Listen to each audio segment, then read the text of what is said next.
There are no options for any of the short scale guitars. Hello, I'm the Bunn. Welcome to the channel. Hope you are well. This here is Baritone Obsessed. This is a show all about guitars that are a bunch longer for going a whole bunch lower. I got pretty excited when I first found out about baritone neck conversions. I was like, holy, I can just make the guitar I have already into a baritone. Amazing. Being able to use the guitar that we already have seems really convenient, cost-effective, and easy. And for the most part, it is, until it isn't. Just want to take a second to thank everybody with me over at Patreon and YouTube memberships. These are the people who brought you this episode.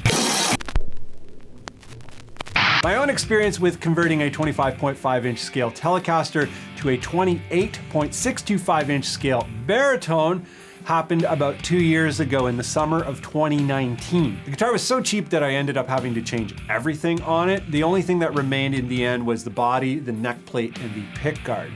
So I didn't really save any money in the conversion. It wasn't the best choice. Some people get into this thinking like, oh, I can get a baritone on the cheap. Well, for me, in this case, I made some bad decisions and it ended up being a lot of money. If you start with a great guitar, you'll probably be much further ahead, but there's gonna be some things that you're gonna have to address. I did a video about that conversion specifically. You can check it out in the links down below.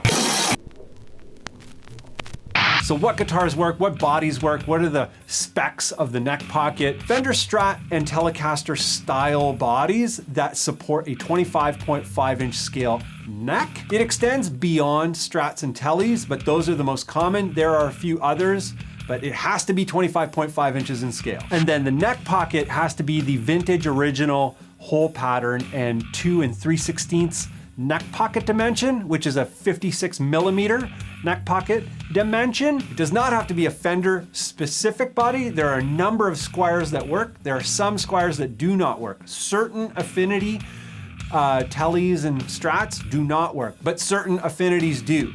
So you're gonna have to measure and check. There are no options for any of the short scale guitars. So Mustangs, Jaguars, beyond Fender, there are a lot of parts, like blank parts that work. A lot of GFS stuff works. Some GFS stuff doesn't work. So you're gonna have to measure and check. Do I need to move the bridge if I'm doing a neck conversion? The answer is no. The neck is built in such a way to compensate for the respacing of the fretboard.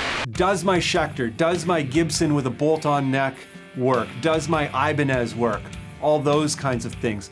Generally speaking, the answer is no, but sometimes yes. If you know what you're doing and you know how to measure and all that kind of stuff, you might be able to make it work.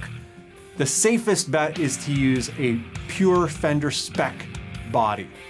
If you do that, it's gonna work. There is an option to convert any guitar, and that is going the custom route. And the custom route is actually very affordable these days, much more affordable than you would imagine.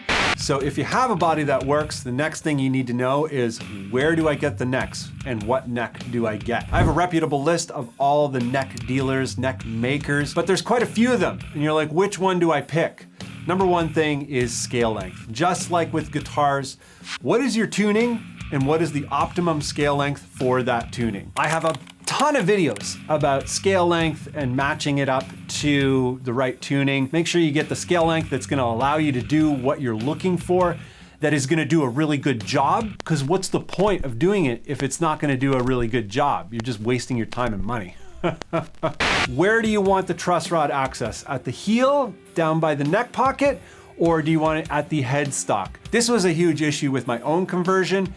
In order to adjust the truss rod of my Telecaster, I have to take the neck off, which I'm fully capable of doing, but it's a bummer. It's not something I wanna do.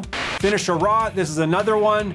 Do you want a neck that you can just buy and go straight to dropping it in, or do you wanna finish it yourself? Do all the sanding, do all the sealing. Be prepared for significant amount of sanding. It can be painful sometimes, depending on which one you go with. The next thing to consider is the tuner holes. If you're using a guitar that you want to just transfer everything over, do the tuners fit the new holes? There are more generic conversion necks that are pre-drilled and all that kind of stuff, and you don't really get to choose an option, like with Warmoth.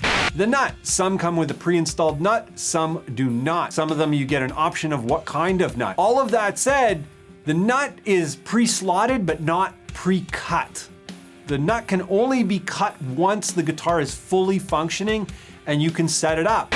The frets are probably gonna need some work. Usually when you put a new neck on a guitar, it needs to be on the guitar to fully set the neck up, meaning level the frets out. You might have a few high frets or you might have a few frets that need to be pushed further in.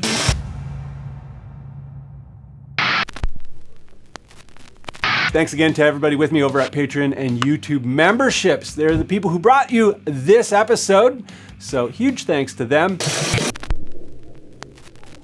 In the end, I realized that I should have done a whole parts build as opposed to buying a really cheap guitar and converting it and throwing most of it away. It was super wasteful. So moving forward, I'm going to be building parts guitars, just straight up all parts. Did you already know about conversions, or is this brand new to you? Are you considering one? Have you done one? Was it good? Was it bad? Let me know down below in the comments. But that's it for this one. I hope you liked it, and I hope to see you in the next one.